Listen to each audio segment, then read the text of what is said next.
And I think we should do it here too. You know, when people take the Linux class here, I think they should just use the free instances from EC2. Because for the most part, our Linux class here is just teaching the command line basic tools. There's nothing that requires a lot of processing power, not even really compiling. They're just doing scripts, creating files, creating folders, doing ls-l, doing some basic bash scripting. And there's nothing that the free part of EC2 cannot do, with respect to those classes. And then we can free up power, so the power doesn't even have to be used, for those particular classes. And we can just use power for web publishing classes, where students are not expected to know how to configure and maintain a web server. So in those, in that class, people do have to use a managed server instead of a, okay, this is your server, you have to manage everything now. Is there a problem with resources on Power? No, Power has tons and tons of resources now. But I think it's useful for students in cisp453 to be their own admin and be able to run the commands that they need to run as an administrator. And not risk to mess up any real system, because they will just be running an instance in the cloud that disappears as soon as you shut off the machine. So it's not like it's going to stay there and people can exploit it and use it to spam other people. The moment you shut it down, that computer is gone. And it's free. It's pretty hard to beat that. All right, so then now that we have the recorder up and running, we'll go ahead and take a look at our homework assignment. Now, the first homework assignment, really there's not a whole lot to talk about, because we're just using the system call read and the system call write. The man pages will be important. If you feel that you want to pre-print the man pages or put it into a Word document so that you can highlight portions of it, because it's important to you, do that. I mean, that's not a bad thing to do. Have your own version of the man page, to prepare yourself for the final. Because you already know which part of these system calls we have been using. The man pages are really long, but for the most part, a lot of that stuff, we don't really need to know. So if you can condense that to make it easier for you to look up information, that's even better. You can always use Google to get back to the original man page. I mean, that's easy.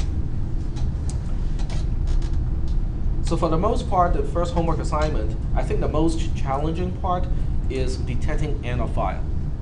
That was the only part that is kind of tricky, because it is the return value of read that tells you that you're at the end of the input file. Yep. Are we going to have access to our virtual machines during the final? If you bring it, then you will have access to it. Yep. And you can probably go to the lab a little early to fire up the virtual machines first, so that gives you more time. Which section are we going to be in that day? I do not know yet, but I suspect this is the last day of final exam. The whole lab will be ours. You guys can spread out and use multiple machines, multi-head. That would be nice. That would be nice in a way, but it can also get information overload. I prefer just the web browser and a dumb terminal. So we can just kind of focus on one thing, or one or two things at the same time. Yeah, so there's not really a whole lot about the first homework assignment. I would not ask you anything about the tar command and ask you to explain what the tar command does, or what each flag means. Does anyone or does everybody know how the tar command works by this time? Yeah. C is for create, Z is for gzip. Compression. V is for verbose, which means it tells you the file that are getting included in the tar file. F is file, which means the following argument, which is this part here, is the name of the tar file that is being created. Dash uppercase C means change folder before doing any action, and change folder to the /, which is the root directory. And then PWD stands for the current working directory. P stands for what? Either current or present. Present, okay. Which is kind of confusing, because the usual way to refer to it is CWD, or the current working directory, but the command is present, which is the same as current. I think there's some disagreement over what the P actually stands for. Which happens a lot. To put it politely. I'll just alias it to CWD then. Makes more sense that way. But the backtick here is for saying, okay, take the output of this command, take the output from standard out, and turn it into this part of the argument.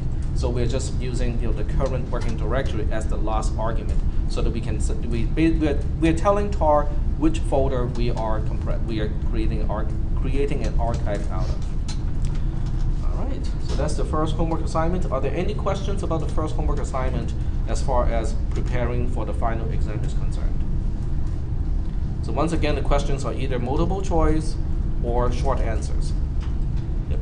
Were you going to give us some examples of questions as far as, because we've never had a test? So. It'll be a little bit hard because if I ask you a question, that means that material cannot be asked again in the actual final exam. I will ask you questions similar but not exactly the same as what does it mean when read returns 0 or something along that line. Yep. You won't be asking us stuff like what registers are involved when you make a read call, though, right? No. Unless I get drunk and confuse this class with CISP. I think it kind of depends on how much we piss him off on. Yeah, exactly. Yeah. If he wants to be mean. Too much rum in my chocolate. According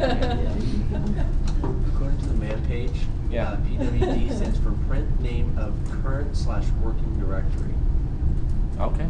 Print working directory, PWD. All right. So that's the first homework assignment. I don't think there's really a whole lot to say about the first homework assignment. I might give you a call to read or write, with the proper, type definition of the parameters and stuff like that. And then you have to tell me, is there anything wrong with it? If there is, what is wrong with it? So that would be like a multiple choice type of test. I can give you like 2 parameters instead of 3 for write. Then you have to tell me that, okay, it's missing 1, and which one is missing. If I give you 3, but the types are wrong, I put the count as the first instead of the last, then you have to tell me that's the wrong way of calling write. But since you will have your virtual machine, so you can finish the program and use GCC to help you diagnose the problem. But I'm thinking, people who need GCC to diagnose that type of problem will run out of time to actually finish the whole exam. Even though GCC can give you the answer, it takes time. Whereas, if you have been working on your homework assignment for this entire semester, every single homework assignment that we have done has read and write. So by this time, you would already have memorized, what is the order of the parameters. All right, so that's the first homework assignment. Not really a whole lot to talk about. The second one starts to become interesting because it is about the master boot record. And this homework assignment doesn't really do a whole lot. So that means, when I ask you questions, I will ask you questions. I can potentially ask you questions, or I will ask you questions about the master boot record. So that means, this particular document becomes quite important. You don't have to memorize everything because the exam is open book, open notes. You can you can read your own, programs that you have turned in. You can read my programs that I have, done in the class. You can even watch the video again during the final exam. I have people who have done that in my cisp453 class. I have had students who would type in the entire question in Google to expect Google to find the answer. I have had people who watch my video again during the exam, neither of which is recommended because it's just not a very effective way of taking an exam. But you might want to kind of study the PDF file just to make sure that you know where to find what information. I think that's the most important part, is where to find it. Highlight it. I mean, use any tool to help you highlight specific parts of the document so you can locate information quickly that way. Okay. Any questions about the MBR, the master boot record? No questions? Maybe? So a very simple question I can ask, would be the offset, to specific items. Like, I can ask you what is the start offset, or what is the address from the beginning of the entire master boot record to the second partition of the hard drive. Where do I find the partition record of the second partition? So that would be a pretty easy way to do it, because you already know that the table of primary partition is over here. This is the start address. Each entry is 16 byte, so you can just add it and give me the answer that way. And any questions about this? Can you say that again, what you just said about the? Oh, it's, I can ask you a question like, what is the offset to the second partition, to the partition record of the second partition of the hard drive? So you already know the starting point of the entire partition table. And the second one, which is index 1, is just 16 plus that particular address. So in other words, all the answers, should be doable, once you read or understand the document. So I would definitely read the document. Don't worry about memorizing anything. Just highlight the parts, so that you can locate the information quickly again. There's no way we can memorize, all the numbers, and it makes no sense to do it either. Any other question? Now, to this end, there's a program that you can use, because you can use it to highlight documents, especially PDFs, pretty easily. I have used that program at least once in this class. It's called Zerno. It is available for Windows 2. The nice thing about Zerno is you can use it to open a PDF document, and then you can annotate the PDF document any way you want. You can highlight, you can draw stuff, you can type extra stuff in it. So it's a quick and easy way to use an existing PDF document and add your own content to it.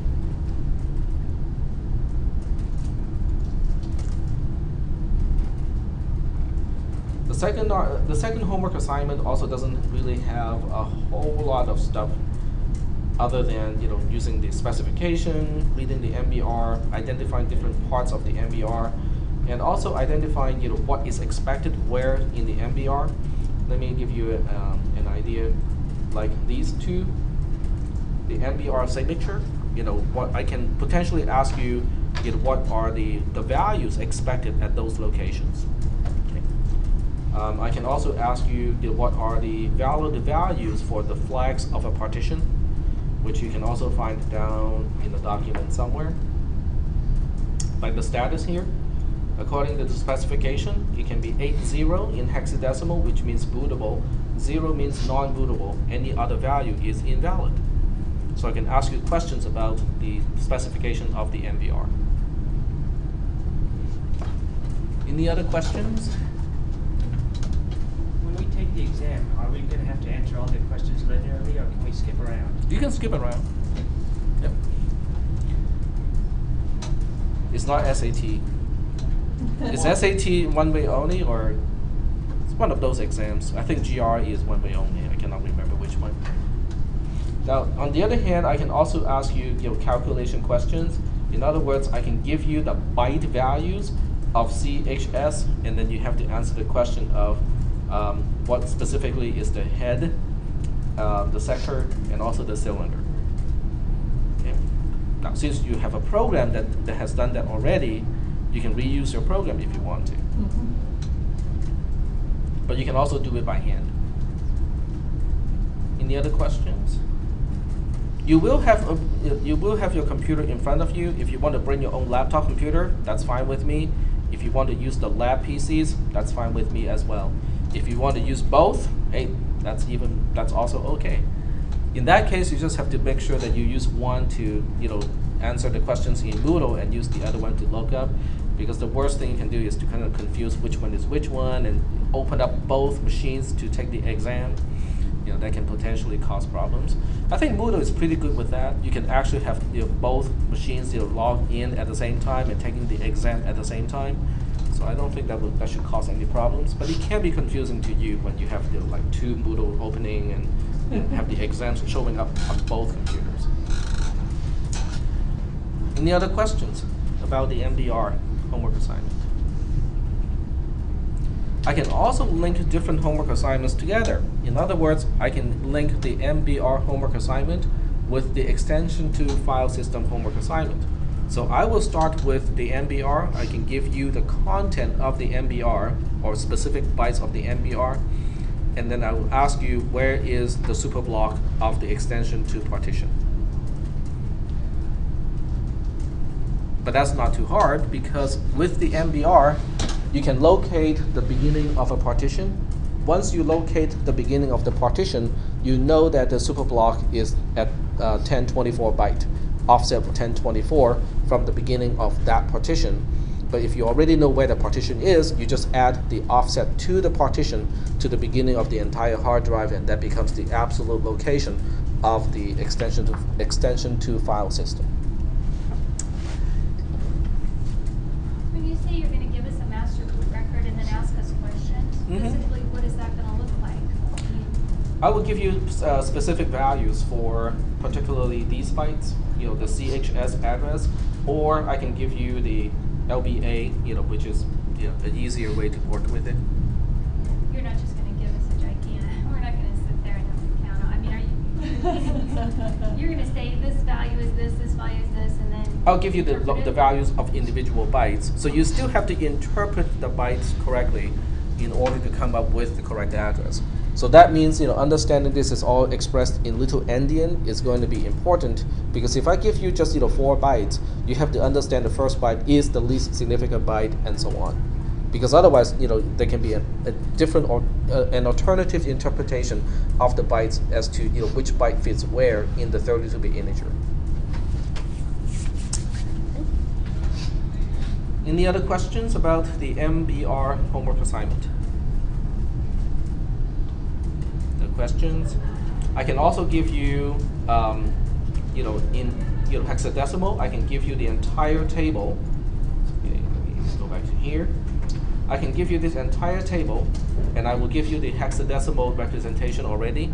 And I can ask you, okay, if a computer is to start up, with that partition table, which partition is the one that it will boot to?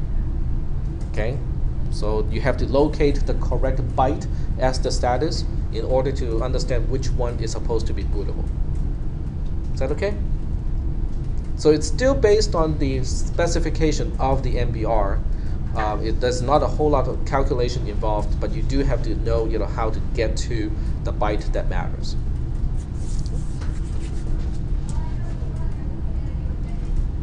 All right, so that's that with this assignment. The next one is raw extension to access. And this one, just like the other one, has a reference document.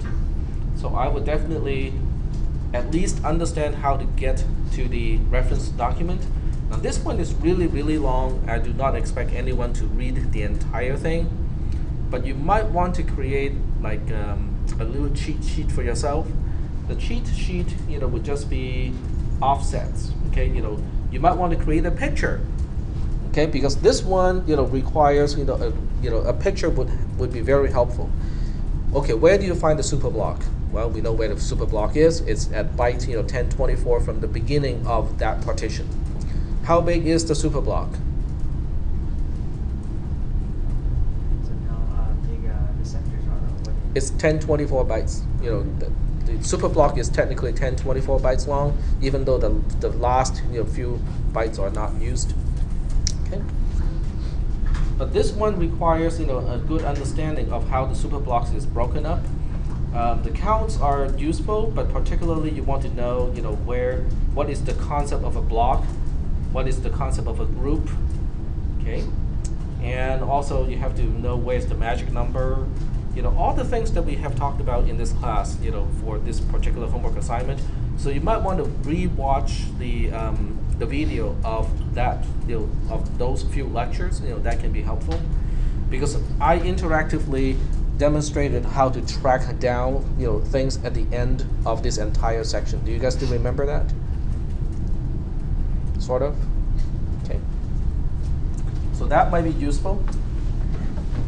But having a picture can be useful too. So I would draw a picture of how the superblock starts everything. And then where do you go from the superblock? Let's say I want to read the root folder of this entire file system. Where do I go next? The next block after this super block. Okay, and what is that next block? You mean what's the offset? No, but what is that next block? So it's the first block, depending on your block size, it's the first block according to that after the super block. Right. The end of the super- But But- you have to figure your block size. But what is the function of that block right after the superblock? It's a block group descriptor. Okay, so then you have to remember that that's where you find the first block group descriptor, and then what do you find in the block group descriptor? Block group descriptor table. Mm-hmm. And what does each entry look like in that table? So that's what I'm talking about. You need to understand the structure of the whole thing, and having a picture helps a lot. Just draw a picture. This is the beginning of the entire partition. This is where the superblock is. The next one is a block group descriptor. Take a slice out of the block group descriptor. One single record, and then you have to identify what is in one of those things. So you have to look at the block group descriptor table. And then each record looks like this. We have the bitmap. We're not going to deal with the bitmap. We never talked about the bitmap in the class except kind of casually. But you do have to know, what is an inode table. This is a pointer to the inode table that is specific to this particular block group. Okay? And then you go from here. And then you can go to inode table. Within the inode table, you have to understand what is one entry inside the inode table. You also have to remember that the first few entries of the entire file system are special. Do you guys still remember? The first entry corresponds to what? Bad blocks. Bad blocks. Very good. Good memory. And the second one is? Root. The root folder. Yep. The root directory. Any questions about everything that I have talked about so far? No questions? And then I can ask you really nasty questions, like look into this particular element, and I can ask you, how many blocks can we address, assuming a block size is blah. Okay. So for people who have already implemented that part of the logic, you can just extract that part out and just make it an individual program or make it a spreadsheet. Do whatever you want, and then you have the tool available.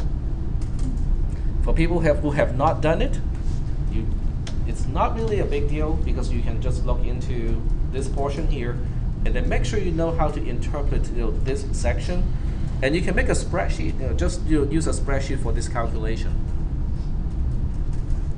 Any questions about this part?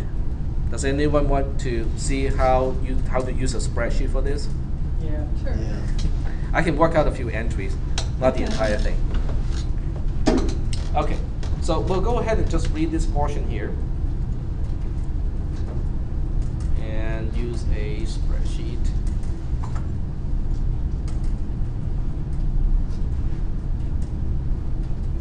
I'm assuming most people are familiar with using a spreadsheet. We're just going to use some really basic features of a spreadsheet. All right, the I block has 15 pointers, and each pointer is a 32-bit block number. In other words, they're not identifying an offset in bytes from the beginning of the partition. They're identifying an offset, but measured in number of blocks. If your block size is 2 kilobytes, you have to multiply that number by 2 kilobytes in order to get to the byte location of that block. The first 12 blocks are direct blocks. Okay, so if I were to make a spreadsheet, I would say, okay, I would use one field for the block size. The block size is pretty easy because they have to be at least 512 bytes, and then from there you have to use the superblock to determine the actual block size of the file system. Do you still remember in the superblock, what does it tell you as the block size? Does it actually give you the number, or does it give you something that you have to process to get to the actual block size? Shift. Shifted by 2. I think you have to shift it by 2 to the power of 10, 24 bytes. That sounds right. So that means the minimum block size is actually 1024 bytes. Okay?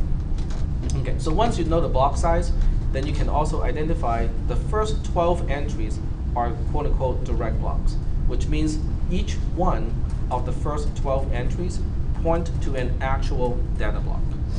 Okay, so you can say, you know, block 0. Okay, I can make it more obvious. From data block 0 to data block 11, because the first 12 entries, and we're counting from 0.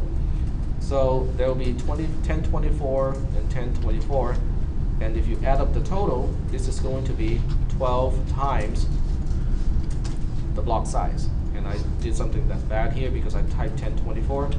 So when you work with a spreadsheet, use the reference so that, you know, they can refer to the number of the value of another block. Okay? So this means if I only use the first 12 entries of the I block, I can only handle a file up to 12,000 bytes and 12,288 bytes. Is that working okay so far? Okay.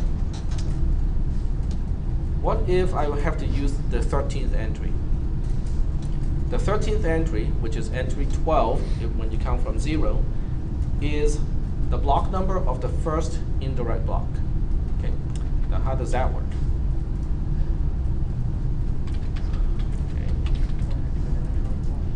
Exactly. So an indirect block points to another block where each entry, each 4-byte entry of that block is a pointer to a data block. Okay? Okay, so if I want to count the number of data blocks pointed to by this indirect block, what would that be? It's going to be the block size divided by 4. Okay? In other words, in this case, because our block size is 1024 bytes, the indirect block will have 256 block numbers, each one corresponding to a data block. So that means I can handle an additional about 262 kilobytes if I use the 13th entry of the block structure. Yep. Mm-hmm. Would you explain again where the 256 came from? This is the number of data block pointers that I can have in the indirect block. The indirect block, which is the 13th entry, is a 32-bit number that identifies the block of the block number of the indirect block. The indirect block has the same size as any block, which in this case the assumption is 1024. Now in 1024 bytes, I can have 256 entries, each one being a 32-bit number. So that means in this case, I can use one indirect block to get to 256 direct blocks. And then using the spreadsheet, I just have to multiply 256 with the block size to get to the total number of bytes I can address once I use, you know, the 13th entry in the blocks structure. So the total number of bytes I can deal with at this point is not just 262 kilobytes, but that and added to the 12 kilobytes that I have originally. Yep. So I think I get the 256. So what we're doing is we're taking that 1024 and dividing by 32 bits. Yes. And that gives you, when you turn it to bytes, it's 4 bytes. And Right. now they're both equal, so you get 256.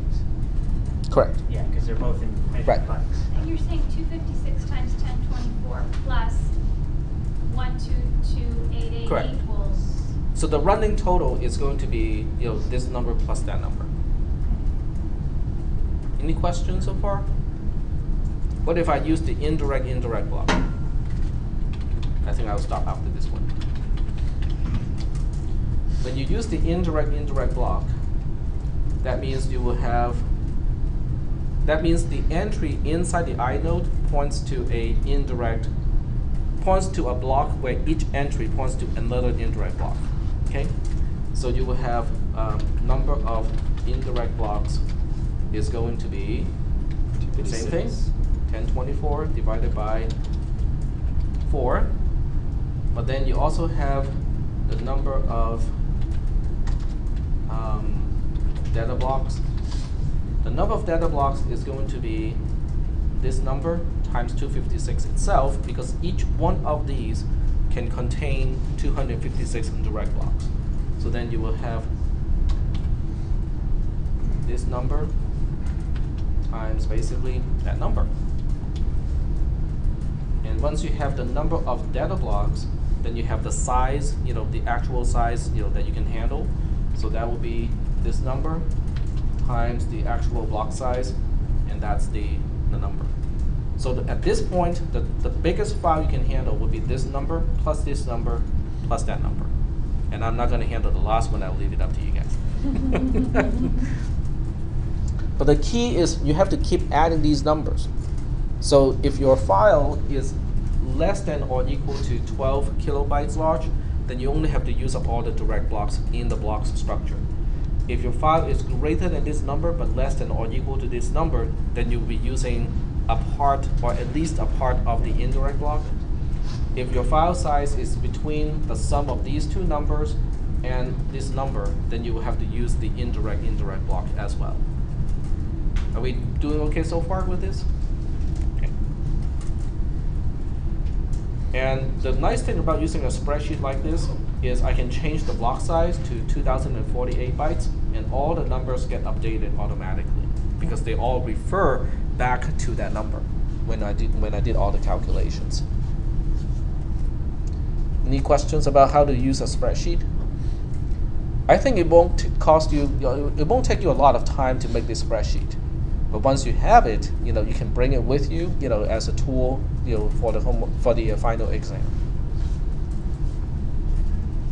Any questions about this? And obviously, since I did not make the last entry, it means it's going to be important. All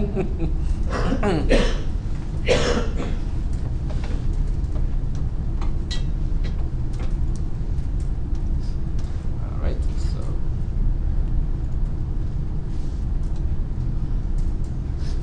all right. So there were other things that we talked about too for this particular homework assignment. I'll go back to the homework assignment first. That has to do with how do we parse the root directory. Okay? So I want you guys to be able to do that too. If I give you a hex dump, of the root directory, the content of the root directory, I want you to tell me, what files are there and what kind of files we are talking about. So you will have to kind of do it by hand, either do it by hand or you can write your program so you can type in the content of that root directory and have it analyzed or parsed by your own program. I'll make it so that you can do it easily by hand. Question? Relative. Easily is a relative term here. I'll give you the hex dump. But just like what I did in class. You might want to go back to the lecture of this class, because in class, I just, started with a hex dump, and then, I just, counted the number of bytes, locate, the individual items of each field, and so on. So you might want to kind of go back and take a look at that again. That could be useful. Okay. Any other questions about this homework?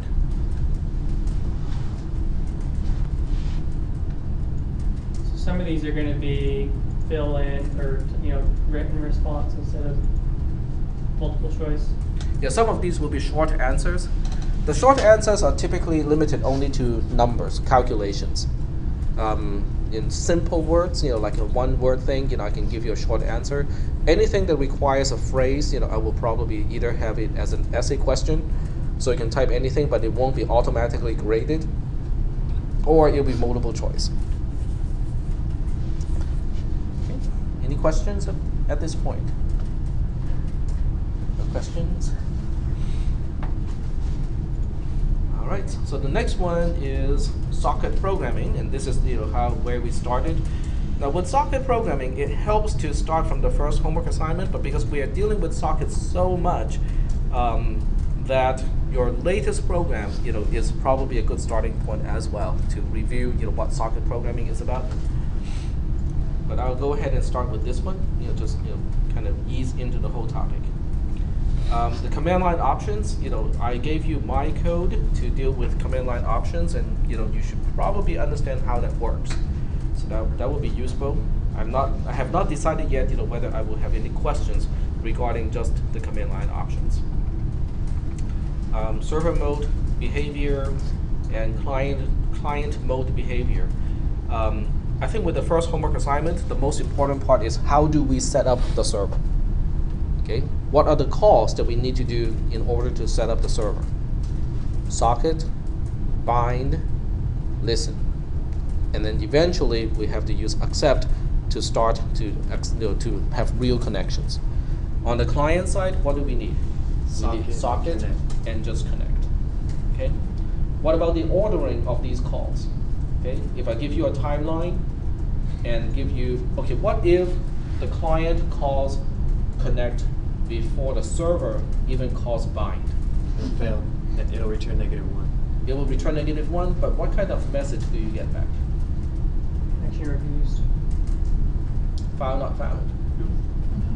Because before bind is called, the named socket doesn't even exist yet. Okay?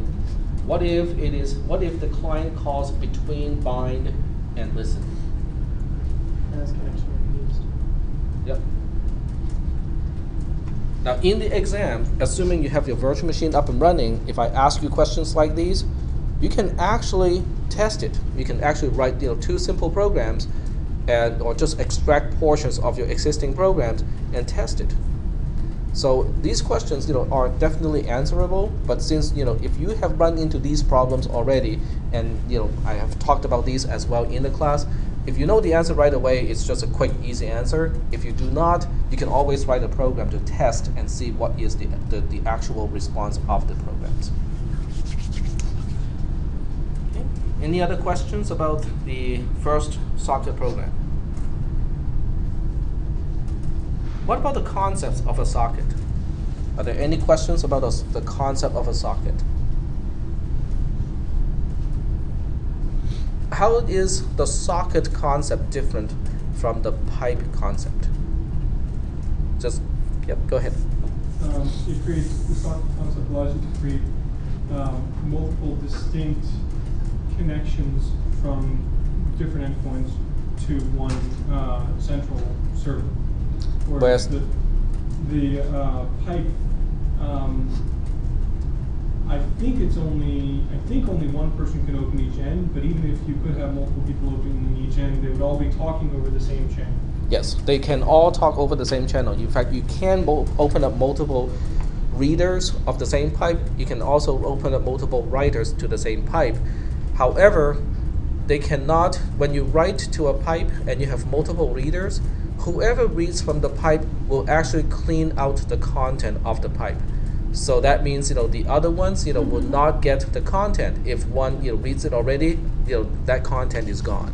Yep, go ahead. Doesn't a pipe only work on one computer? Say again? Doesn't a pipe only work on one computer? Correct. With pipes, you can only have processes talking to each other on the same machine. With sockets, the way we use socket will only work on the same machine as well because we're using only named sockets. But if you use IP addresses, as the address in a bind call, then you can have communication across machines. Yep. Yep. Are they always also just one direction? Aha, that's the next difference. With a pipe, one end can either do the read or the write, but they cannot do both at the same time. With a socket, you can actually do both at the same time. It's the same file descriptor to write to and also to read from. But with a pipe, you can only handle one end at a time. Yep. If you ask that question on the exam, would we need to name everything that everyone just said to get credit? No. But I will give you, choices. How is a pipe different from a socket? And I can give you, some really misleading ones and some not so misleading ones. And I can see someone highlighting the question and then just right click on it and say search Google for this topic. And I will make sure that Google will come up with the wrong answer. I will phrase the question in such a way that Google is guaranteed to give you the wrong answer. That means you can rule out a certain answer already. You just have to diff the man pages. And go around and sprinkle all over different forums, wrong, misleading. That's what he's been doing all semester. But this class, I think the way this class is done is actually, it does resemble how people have to do things, when they're at work. You really, your boss won't even tell you there's such a thing called a man page. The boss only knows one thing, the deadline.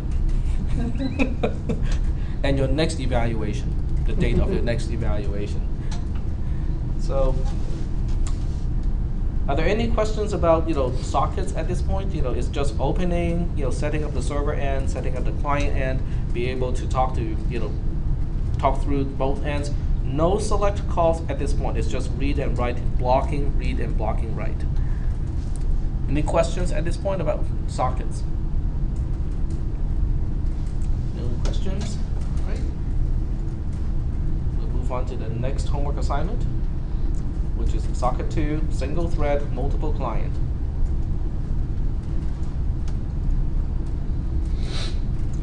I won't ask any specific questions of using a makefile. I think you guys should know how to do it because it's a very useful tool. On the other hand, I don't really feel that I should ask any questions about the makefile because it's really a tool and it's handy to have. It's very good to understand how it works. So the second homework assignment is a little bit different because once you have all 3 clients connected, the server just doesn't send the circle is complete, and this time you have to do all the broadcasting. So in this particular case, I can potentially give you a piece of code, and then I can ask you, is this correct? What is the behavior of this code, or what is wrong with this code? This is what I want to do in English. This is the code. Are they consistent? Okay. So that can take a little bit of time to read the question, and I can have multiple questions based on the source code. I will definitely ask questions about identify problems. Okay, so I can give you I gave you some examples already. The read call and the write call gives you the wrong parameters in the wrong order. You have to identify what is wrong with it and tell me, okay, I think this is wrong and this is why it is wrong. I can also give you a chunk of code, and then you have to tell me, okay, this is wrong too, and then tell me why it is wrong. For instance, I can give you, okay, go ahead. I was just going to say, so there's going to be potentially multiple problems wrong with the code? Yes. Or multiple things that you have to do, with a chunk of code, but nothing like you have to write anything, or you have to make it run. It's all going to be, in other words, if you don't have your virtual machine with you, you should still be able to answer those questions. Okay. For instance, I can give you a chunk of code where listen is called before bind. Okay, so that would obviously be wrong. But then you have to identify, oh, okay, in this code it's not going to work because the call is in the wrong sequence. I can give you some code where from the context of the code, like if the return value of bind is print error message. Well, did I do it correctly? Did I interpret the return value of bind correctly? So in that case, a simple man to bind should give you the correct answer.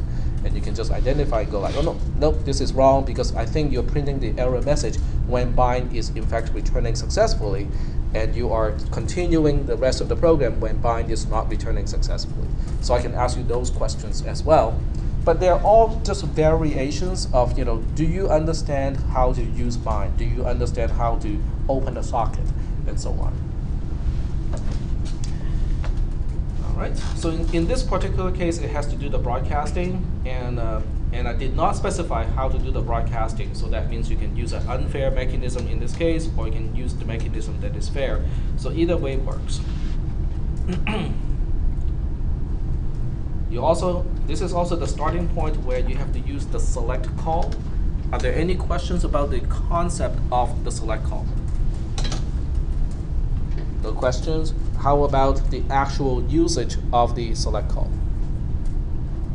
There's not going to be any questions about the signal mess or anything like that. It's just going to be the read write tasks. For FD sets. Yeah, FD set, yeah. Just read and write or Just read and write.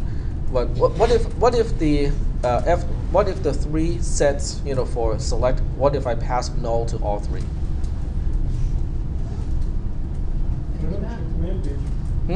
Check the man page. Yeah, it comes back immediately. Yep, it returns immediately. Because there's nothing that you're waiting for, so it returns right away. if you use timeout though, it works as a No, it returns right away because there's nothing that you are waiting on. So even if you specify a timeout, the timeout is not going to time out anything because there's nothing that you're waiting for.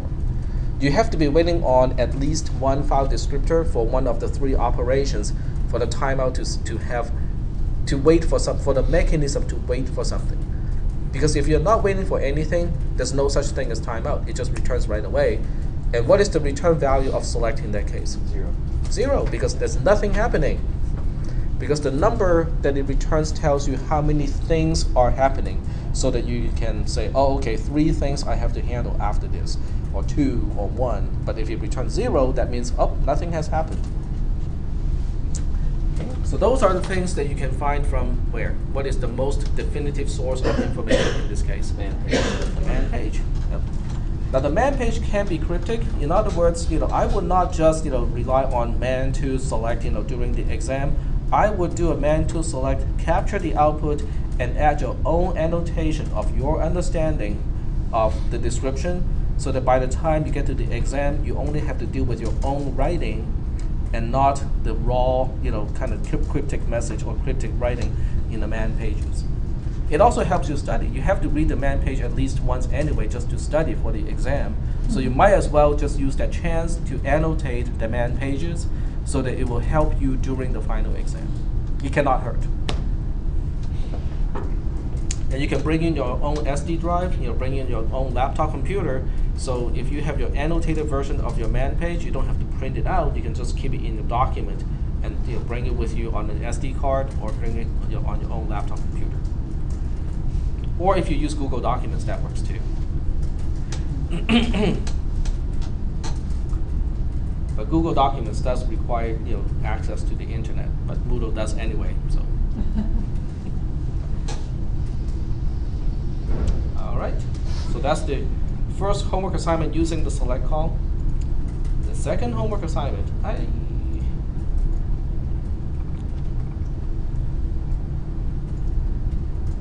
this one introduces timeout, but it's only timeout on the write end and not the read end. Okay. Are there any questions about writing to a socket and timing out?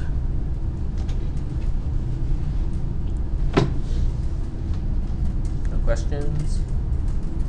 Conceptually speaking, or practically speaking, how do you set up select so that it would time out? You set it up to wait to write a byte to a file descriptor or multiple file descriptors. If nothing happens, which means there's no room to write to all the file descriptors that you have specified for a certain number of seconds, then it will return. When it returns, what does it return when it times out? What is the return value 0. of select? It will be 0 because nothing happened. Then how do you know it's a timeout? If the if the members of the time val struct are also 0? That's true, but that's only for Linux. Oh. Because the value remaining in the structure is only useful if you're using Linux. The fact that select is returning a 0 when you're actually waiting on something means that nothing that you specified, nothing that you're waiting on actually happened. So all of those things are basically things that did not happen during that time. Yep. yeah. So in your set, wouldn't it have the one marked? Correct. Yeah. And you Yep. get a 0 of that. Yep.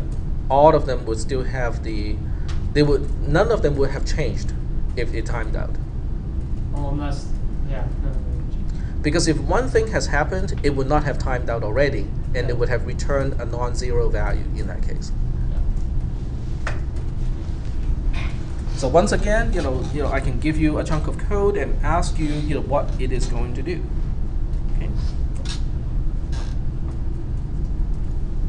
And then we have socket 4, and socket 4 is the last version of our socket program. Now this one has a little bit more stuff that I can ask because it also has, the fork call. So you have to understand how it works. I can give you. Oh, Sean is right here. I can give you Sean's code that I saw this morning, and you have to tell me what is going to happen. How many child processes will actually be created? Sean, can you answer that question? Infinite. No, it's not infinite. You have a very simple sequence of assignment statements. Well, now it will only create 3. Before it would have created at least 6. Correct. Yep. So I can give you, the incorrect use of fork, but I'm not going to ask you is it correct or incorrect. I'll just ask you how many processes will be created in the end, not counting the original process to begin with. Okay, so you will have to kind of go through, each one, because every time you call your fork, it splits into 2. It returns to one as 0, and it returns to the other one as a PID. The parent will see the PID of the child process. The child process will get 0 to understand that, oh, okay, I'm the new process. So you just have to draw a picture, to say, okay, on this line, it splits into these 2. On this line, it splits into these 2. On this line, it splits into these 2. Okay, so having a picture will definitely be helpful in that case. We also use pipes in this case, using make FIFO. So, but pipes are fairly easy to deal with. They're just like regular files, except you cannot use seek on them. So I'm not going to be, I don't think there's a whole lot of questions to ask, in terms of using pipes. I think that's about it for this call. Okay, the hints are definitely useful because it tells you what kind of call you will have to use. Fork, definitely useful. Kill, which is really just used for sending signals. Wait PID, which is waiting for a child process to die so that the parent will synchronize with the death of a child process.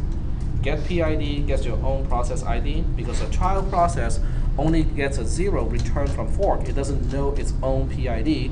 So this call will return the PID of any process, the running process itself. The time call, you'll get the actual time. What would happen if you did wait PID on yourself, on your own process? Well, since you are not your own child process, I think wait PID may return right away and say something is wrong.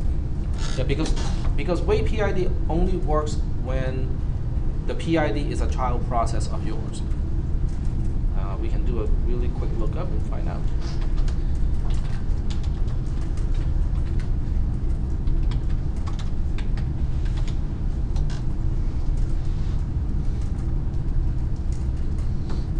Okay, all of these system calls are used to wait for state changes in a child of the calling process and obtain information about the child whose state has changed. So the question is, what if you give it the wrong process ID?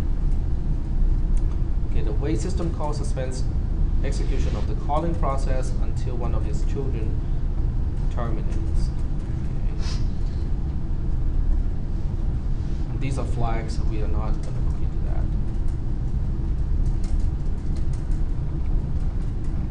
That'd be kind of, if it worked, it would be kind of a nice way to pause it until after it had, I can't remember exactly what it was, but basically after it was supposed to stop, instead of just having it sleep, just do wait PID, and then once it gets closed, it would. But that's the termination. You're waiting for your own termination, so that won't work because by the time you're terminated, you cannot get back to your wait.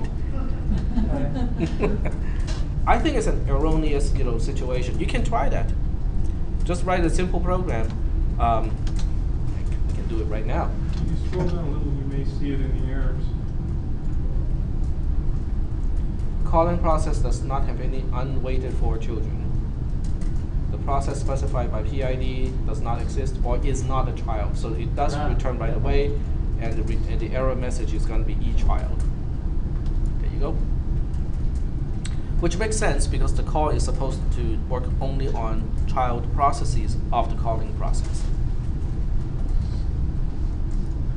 Very good. So are there any questions about this particular homework assignment?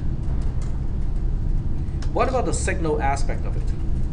Do we understand how to use signals correctly in this case? We're working on it. Working on it. Okay.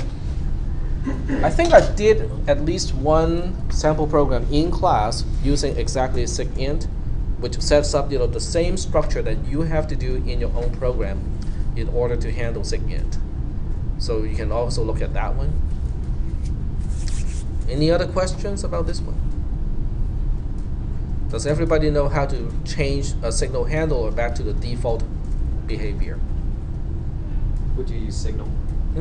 Would you use Yeah, that signal one you can to- just use signal. There's no need to, you can use sig action if you want to, but that's kind of like an overkill because signal works just as well in that case. And then just use the sig_dfl macro. Yep. Any other questions about this homework assignment? Which is your current homework assignment. Yeah. And we make it due the same day as the final exam. I can see people who finish the exam early to try to finish the homework assignment after the final. Oh, okay, the final question. This final question actually gives me a hint of how to do the homework assignment. I'm trying to finish it now. Or people who've already turned it in will say, oh my God, I need to change it now. Yeah, we get that too. We get that too. Last time I taught this class, I actually had a practical final as well, and people did not walk out of that room happy. Yeah. Once again, I gave them my solution to one of the homework assignment, and I just asked them, okay, now let's make this program also do blah blah blah blah. That didn't work out too well. I think it had to do with programming under pressure is really hard because with math questions even, or with English essay questions, if you have a typo, if you have a spelling mistake, one grammatical mistake, it's not going to be the end of the world. Okay, the professor may circle that and go like, okay, this is a typo, spelling mistake, or whatever, and ding you on 1 or 2 points. But when you're writing programs, you miss that one semicolon, or you place the end curly brace at the wrong place. Yeah, bad things will happen. Yeah, I like the mispositioning of the end curly brace, that because that messes up that's way worse than a missing semicolon. A missing semicolon means the compiler will complain about it and say, something is wrong, even though the compiler may not say, okay, there's a missing semicolon here. Misplacing a closed curly brace can be very, very bad because it just closes one scope too early or too late, and it changes the behavior of the code instead of triggering the compiler to complain about something. Unless, because of that, one variable is accessed out of scope, then you're lucky. Because now you have an indicator to say that, oh, okay, so this curly brace doesn't belong here. Yeah. And then we have one last program about threads. Okay, we only have one program this time about threads. Are there any questions about threads? No questions? Okay, let me ask you this question then. What if we don't have, oh, I don't have it here. Okay, let me ask you this question. What if we don't have this? What if in that program we don't have this or these two system calls at the end of the program? What do you think will happen when you run the program? Your main can exit before your other threads are done. Yep. Because the main thread is the one that can terminate all the other threads. When the main thread exits, the program exits, no matter whether the other threads are done or not. Yep. I can tell you from personal experience, it's a bad idea. Been there, done that? Yeah. It seems like main could, at least in this homework, main would exit definitely before the other threads were done because main doesn't have anything else to do. Exactly. Main has nothing to do except to create the other two threads. So unless the context switch is really fast, even if the context switch is really fast, the other two threads, you'll still have to call printf. Printf has to wait for the buffer to fill up to a certain point before you see actually anything. So the symptom of the program is nothing happened. Yep. But if I recall correctly, it works correctly when you try to debug it if you put a breakpoint in main. That makes a very good question in the exam. I described the process. When I ran the program in GDB, I put a breakpoint on return 0. Everything works okay. But when I try to run the program on the command line, dot slash, blah blah blah, nothing happens. The program is all broken. What is the reason? Not even giving you the source code, of course. That's not fun to troubleshoot. No, that's not fun to troubleshoot. Now, I can also combine concepts, so don't forget that I can combine these concepts.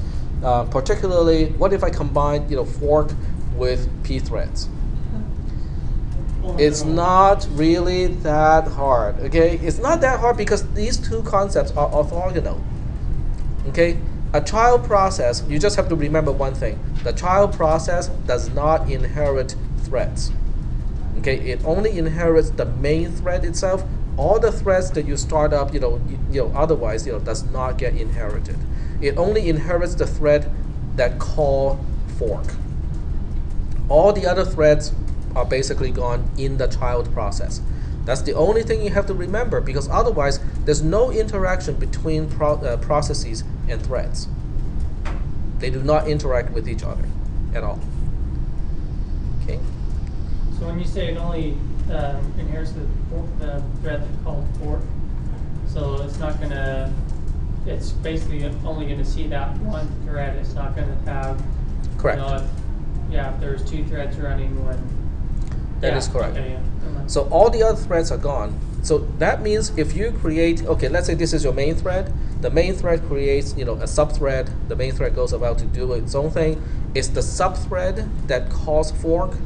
That means in the child process will start with the subthread and not know anything about quote unquote the main thread.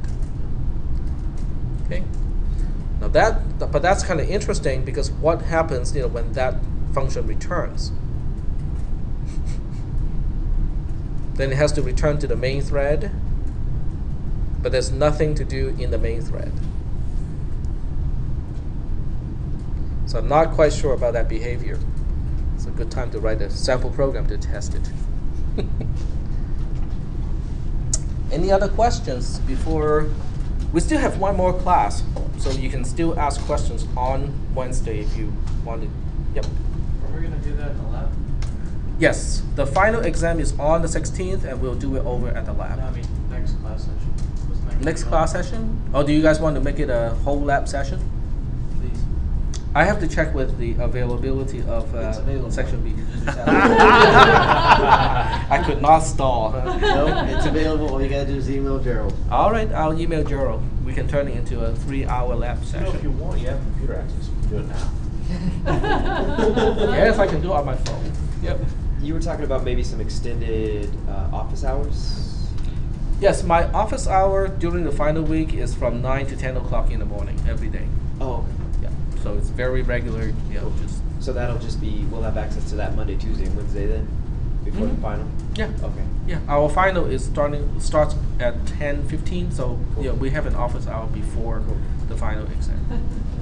Oh, you were talking about maybe doing office hours in the lab? Or are you not going to do that? That's fine with me too. Okay.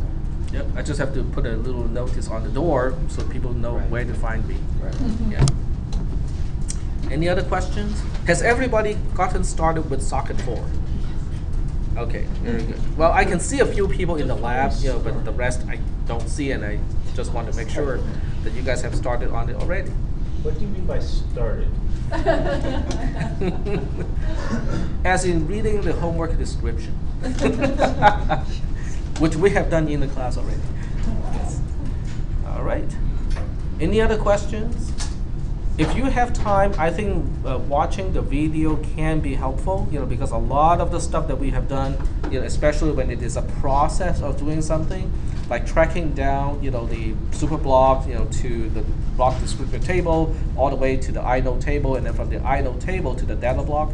That whole sequence was demonstrated already in one of the classes. I cannot remember which date, but it was demonstrated. So going through that process can be helpful because it's just interactive. It's step by step by step, and then you can just pause, jot down your notes, take a screenshot, and that can be your preparation for the final exam. Yep. What about grading? So the syllabus says like the first exam that we never had is 20% of our grade, and the second exam we never had is 20% of our grade. The assignments that you have been doing, they were the exams. Okay. So I'm going to count the homework assignment as a part of the exam. Okay. In that place. Are there any complaints about that? Does anyone? So basically the homework's going to be 60% of our grade in the finals. So your final will be 40% of the Okay. grade, and then the homework, altogether will add up to 60%. Okay. Does anyone want to complain about that?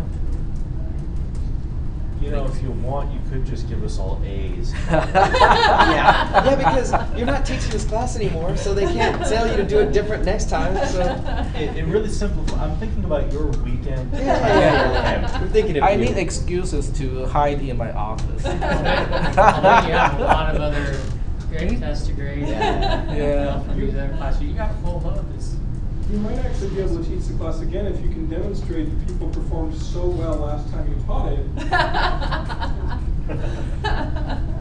Well, that actually comes to mind.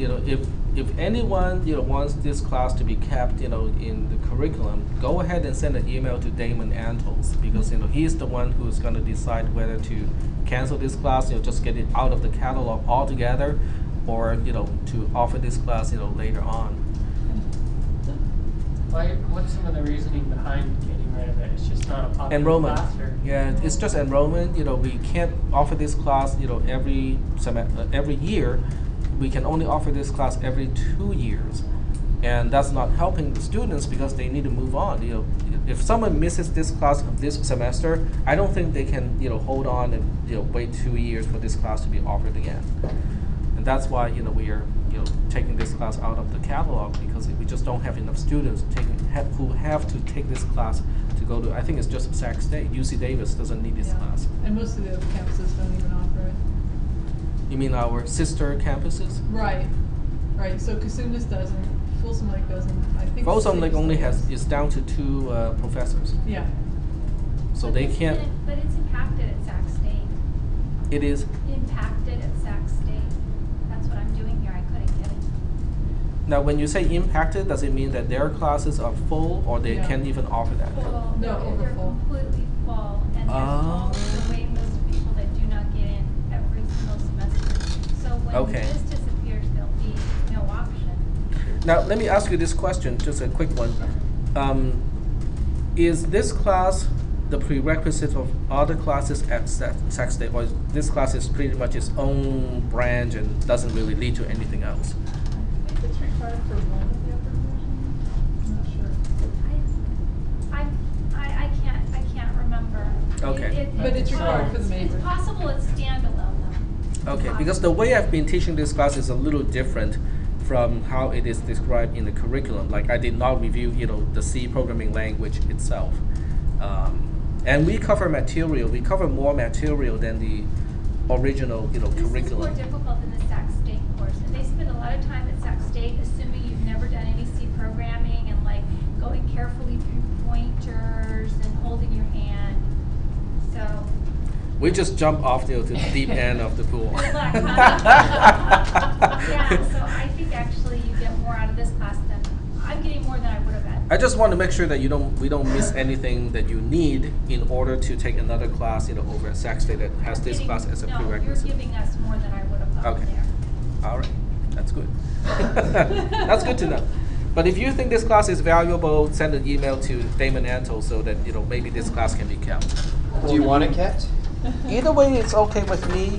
I just because on one hand, I enjoy teaching this class, but at the same time, we don't have the FTE to offer this class every year, which also means people who need to move on, they have to wait 2 years. After this, it's 2014 before this class will be offered again. They're talking about about that So- as far as like. Well, what you media and guys Sac could State. possibly do is make Like you're it saying, a like, specialized